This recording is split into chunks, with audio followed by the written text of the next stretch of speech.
Hello everyone and welcome back. Welcome if you are new. I am so glad you joined me today for a day of canning some chicken. So we are just starting off this video, just starting in with the chicken, and I am going to be canning it with a pressure cooker. But I did want to say, first of all, if you are not comfortable with canning chicken because it's meat, that type of thing, that's totally fine. I have done this before and it is really nice to have some canned chicken on hand for really quick meals and things like that. So I am comfortable with pressure canning chicken this way, and it comes out really nicely and it's easy to use and so forth. But you do you, and if you are not comfortable with canning, then that is totally fine. I'm just starting off with chunking up these breasts. They were quite large. Normally I would like to do like chicken tenders because they're smaller pieces and you really don't have to chop them up at all. But I got these for a really good price, and I thought I would just chunk them up a little bit to where they would go in the jars.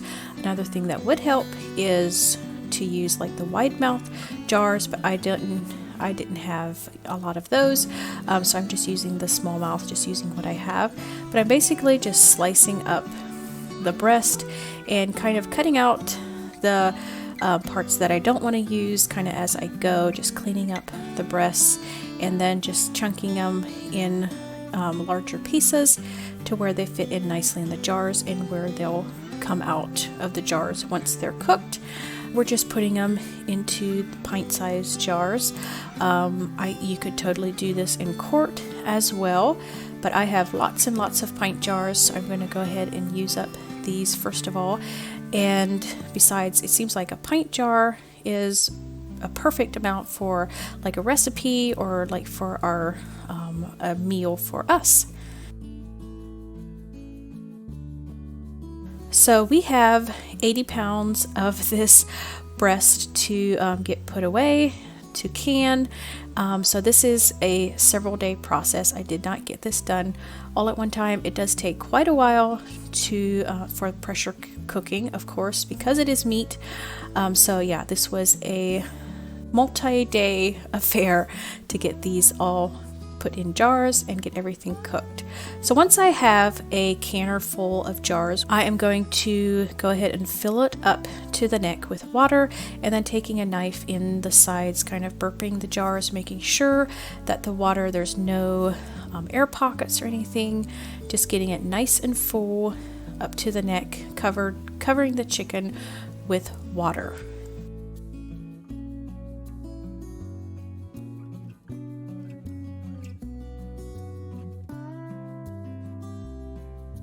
And then this water will also make a nice chicken broth, like to go with your meal if you need a little bit of a chicken broth to go with whatever you're cooking. So I'm going to do one canner at a time, just so my chicken doesn't warm up, by sitting out on the counter. And that is 9 jars for the pint jars.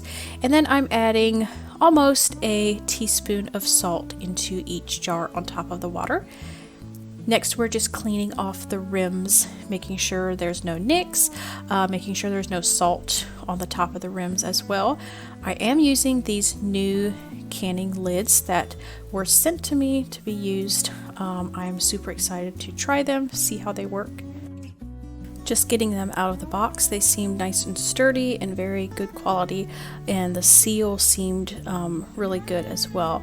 So I think they'll do good, and you definitely want good lids for chicken as well. So I just went ahead and put all the rings on as well.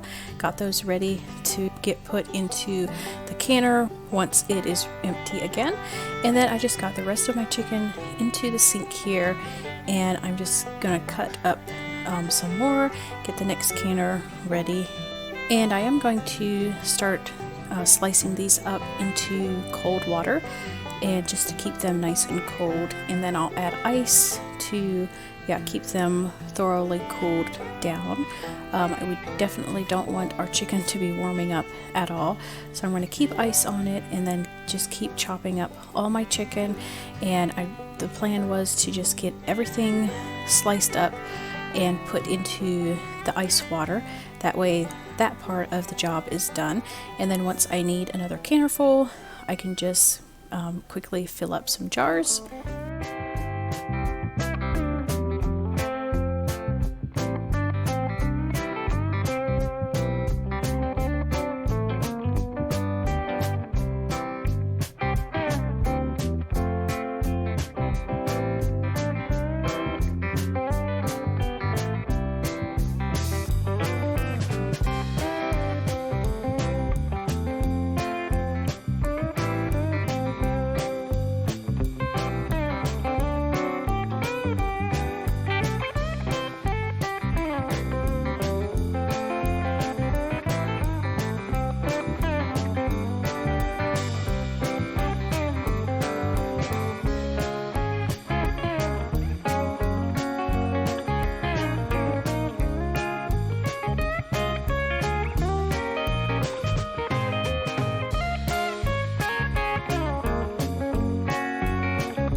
And now that everything is sliced up, I'm going to just separate these into the 2 sinks and get them covered in ice. Get this water really cold, and then they will just stay in this water until I'm ready for them to put in jars. So now that canner full was completely done, and I'm starting another one here.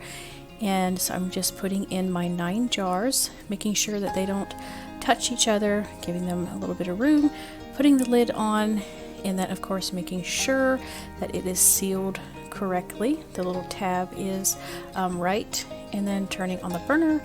Then we're going to go ahead and just seal this thing up, putting up all the little tabs first of all, and then tightening them down evenly for sure, and just going kind of across and tightening, you know, one side then the other, making sure they're all sealed evenly. And then I'm going to go ahead and get the next canner ready. That is another 9 pint jars. So we're going to get the chicken put in and then put in the water. Yeah, just do this like we did the last one. And this water was so cold, my hands were about freezing by the time I got all 9 jars filled up, but that's a good sign, I guess, because it kept the chicken nice and cold.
And then in the meantime, we're going to be listening for the canner.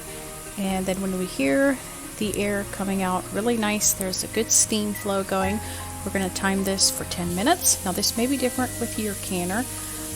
Just check your instructions for sure. And then once that timer has went off, we're going to find our pressure weight. We're going to use the 10 pounds of pressure, put that on, and then wait again until the pressure builds up.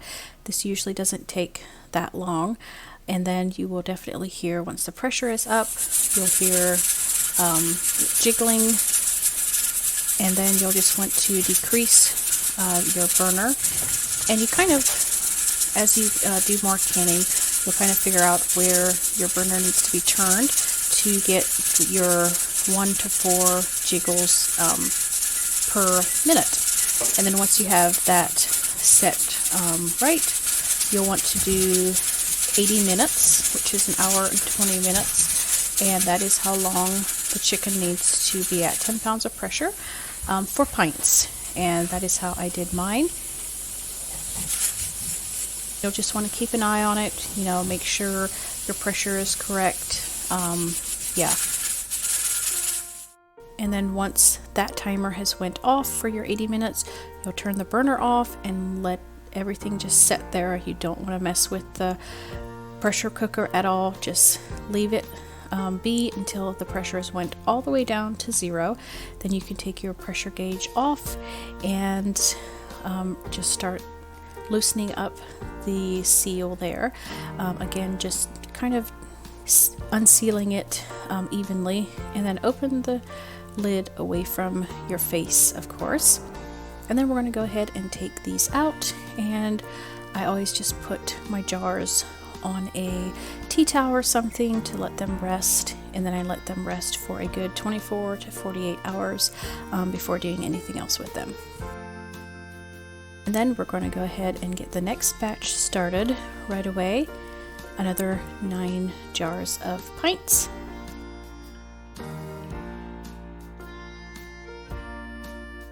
And then you just always want to make sure that you have the correct amount of water in your canner before you start it up again. And again, just check your manual for your pressure cooker for how much water that should be in every time. So we're skipping ahead to when that batch of jars is done. So that is basically it. Once your jars have rested for a good day or 2, you can go ahead and just scan the tops of the lids, making sure that they have all sealed, and then you can go ahead and remove the rings and store them wherever you want them stored. And that is basically it. So I hope you enjoyed kind of going through this little tutorial. Hopefully you enjoyed that, and I will see you in the next video. Bye.